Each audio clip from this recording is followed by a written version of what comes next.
Welcome back. Today we're going to have a not so exciting video, but it's going to be just a series of small things that I needed to get done before I can actually start working on the engine.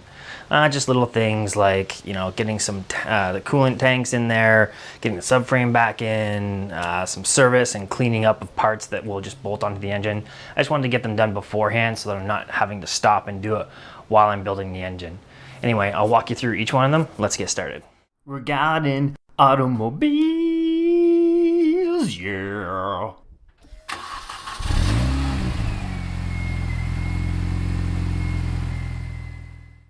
You'll remember this is the heat shield that goes above the exhaust. You'll also remember that there are sort of like corroded holes that are the same size as the bolt that is supposed to hold them on, or the nut, I guess, that's supposed to hold them on. So I just picked up some fender washers. They're cheap,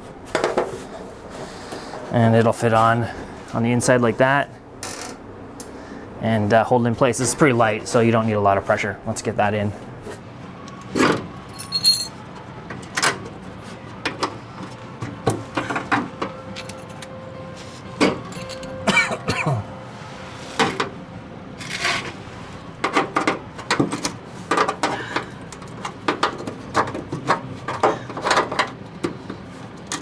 These washers are a little bit too big, but you know what?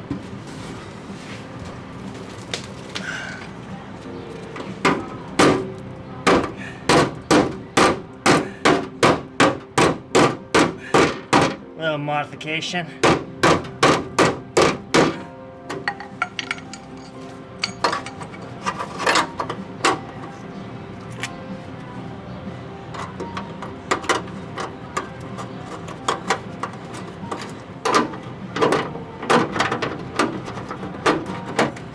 Okay, I can do that same thing on all the other spots. Hopefully you got that on camera. Okay, these are all in now. You'll see with the washers in place, and I think they'll do the job. Here we have the notoriously leaky power steering, coolant reservoir, and then here's the power steering reservoir goes right here. So I'm just gonna replace these with a sweet upgrade I just got.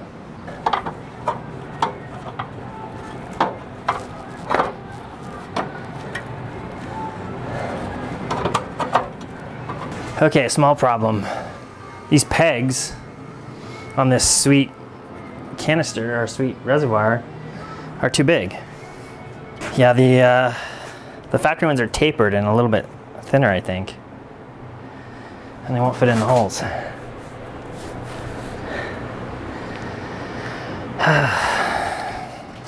That's very unfortunate. Yeah, so that's a classic bolt-on part. And just so you know that I'm not crazy, that's the hole.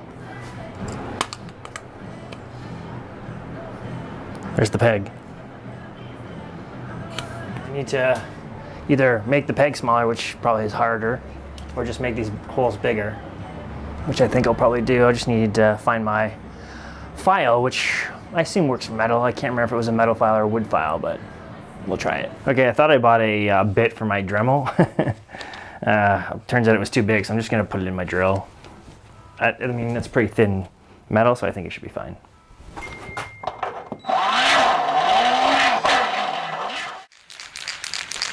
And just a little leftover paint from my patch job a long time ago, just so there's no spots for rust to form.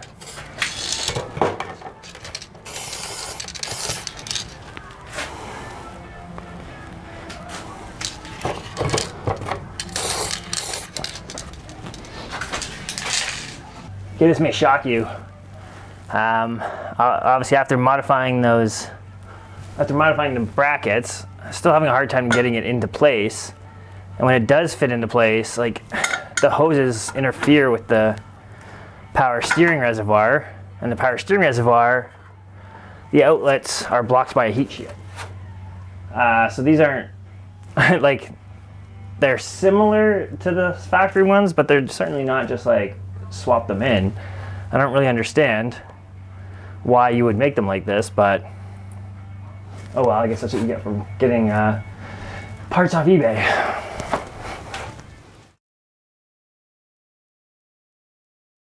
Okay, we got the heat shield in along the exhaust. I've got this in, fairly securely. This is the reservoir tank for the coolant. I did have the power steering reservoir in, but I'm gonna leave that out until I get the entire subframe back in. And I think that's what we're gonna do now.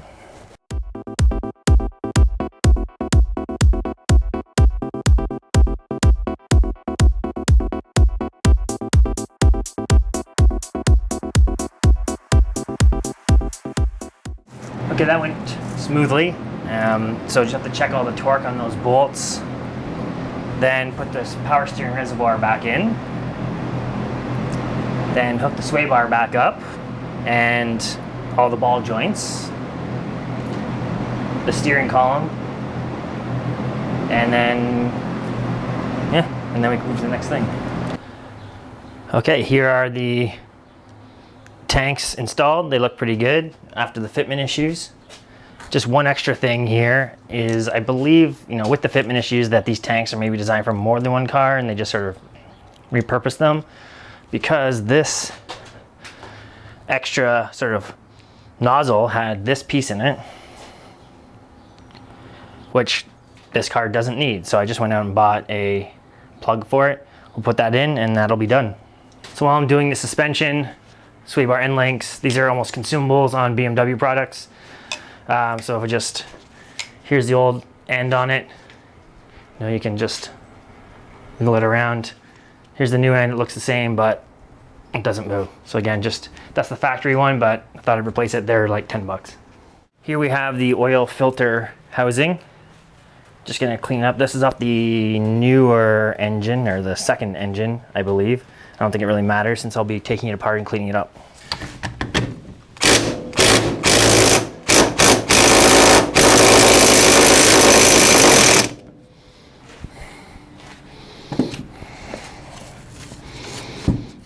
Oh my God. That's a lot of oil still in there.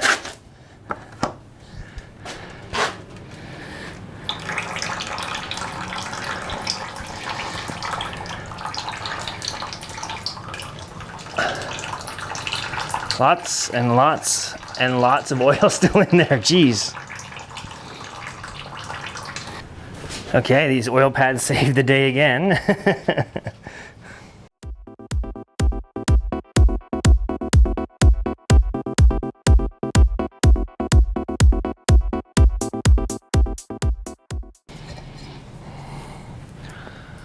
Okay. Apparently there's no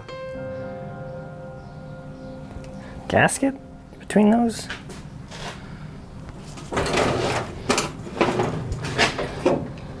Oh, there we go.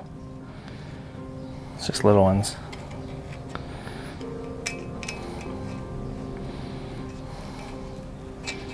Hopefully I have those somewhere. Okay, so inside this piece, I'll try and show it properly here.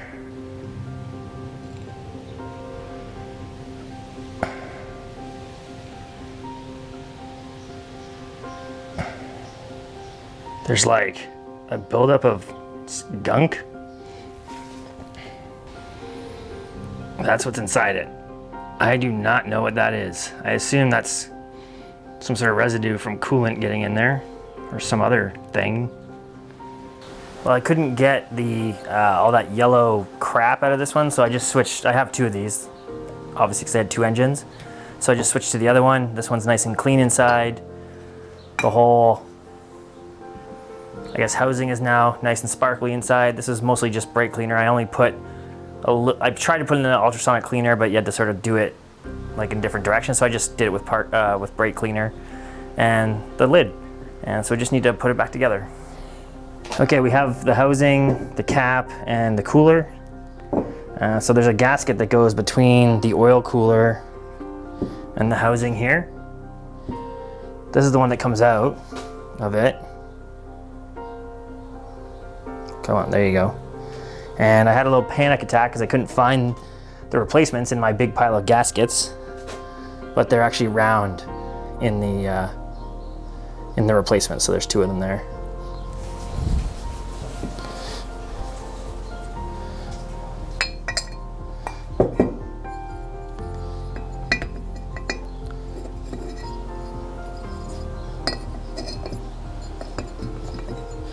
And there's a couple of pins here, and here for alignment. And just a hand tight on those. Okay, up next is the supercharger. Here we have the source of that high-pitched whine when you put your foot to the floor, and also basically all the car's power. Gonna change all the gaskets inside to make sure they're good to go. Also going to change the oil. There's lots of videos about that out there, so I won't go into too much detail. I have a new water pump because that's a point of failure, so I'll get that fixed. Yeah, I think that's it. Oh, and of course, I've got a new pulley for it. We'll reduce that in size. I'll talk a little bit more about that when we're at that step.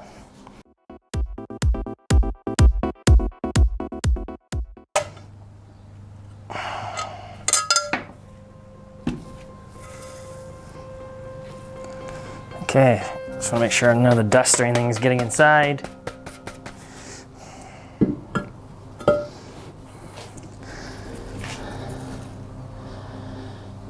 So I want to be very careful not to tip it too much. Don't want to tip this too much because I don't want dirt to get inside, but there's your rotors.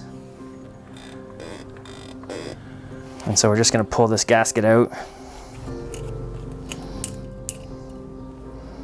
Okay, that's out.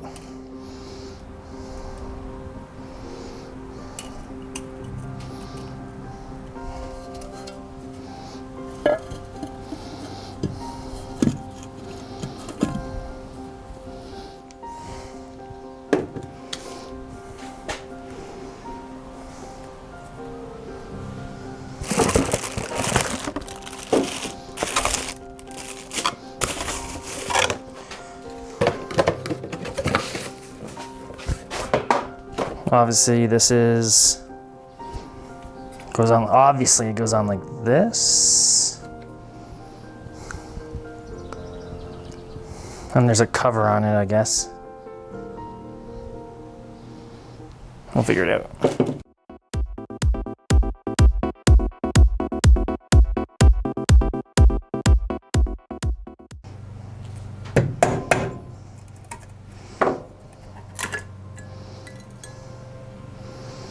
Okay.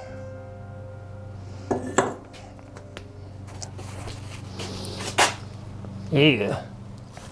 So here's what it looks like inside. Just stuff, disgusting stuff.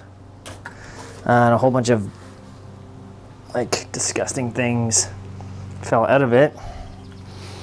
So I can already see like on the pump here, just like something building up on the wheel here. So I guess that's what we're replacing. Oh, I see. Okay. Yeah. Yeah, so we're just replacing this whole mechanism. Instead of brown, we're using black. Obviously, that's way better.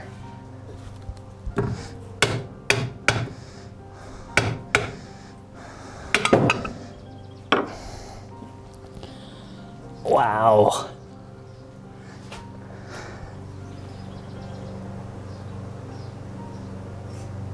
Just filled with, I don't know what, brown, just crap. Well, that's scrap anyway. Yeah, okay, so here's the one that was on, and I'll try and get my mic closed and just listen to it. It's kind of like grinding as I turn it.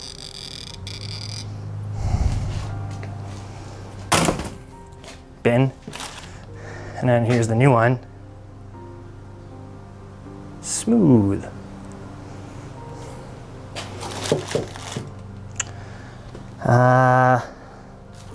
This looks like a job for brake cleaner.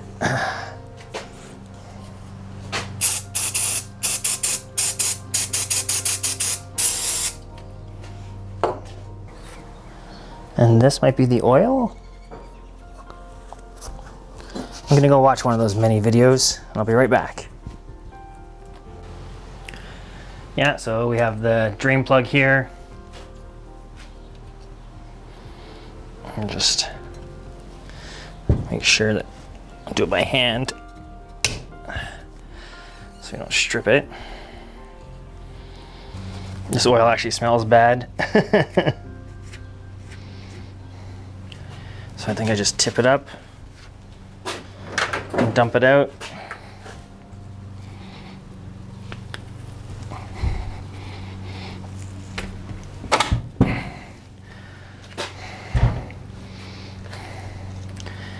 Not a lot in there. And I guess the secret to this is just propping it up so that it's like it's on the car. And then just fill it until it leaks out.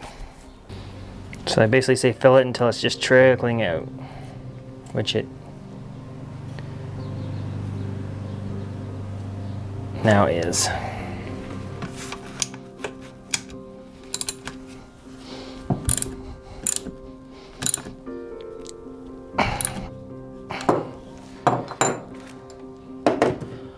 Okay.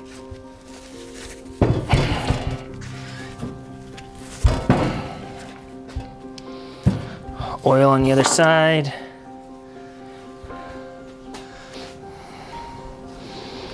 So this is the color of it. Coming out, black.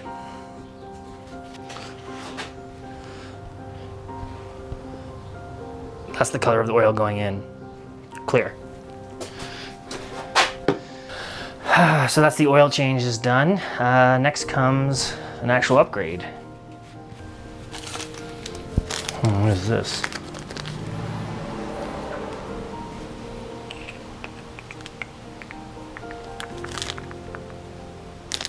I'll leave that for now. So next comes an actual upgrade. And this is our supercharger pulley here. And somehow we have to get this off. And I think I have a tool that I bought a long time ago that will get this off. All right, this is one of the things I bought a long time ago. I actually bought the new pulley and this at the same time. I think it was the first thing I ever bought for the car way back when it was still running. Yeah, this is just a pulley, I'm sure, and it makes it a lot easier when the supercharger's on the car to get this pulley off. But, you know, I probably could use one of the many pulley pullers that I've picked up over the last 2 years. But I had this one and specifically it came with the pulley, the new one. So yeah, it just slips right on. And it's serrated on the inside. So it fits right onto the grooves of the pulley.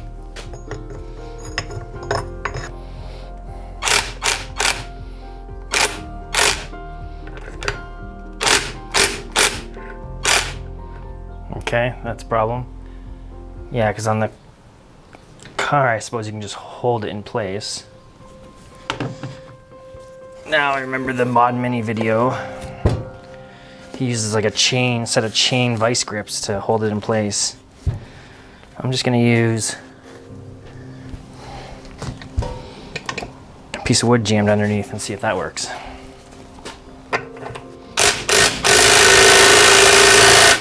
That's really loud.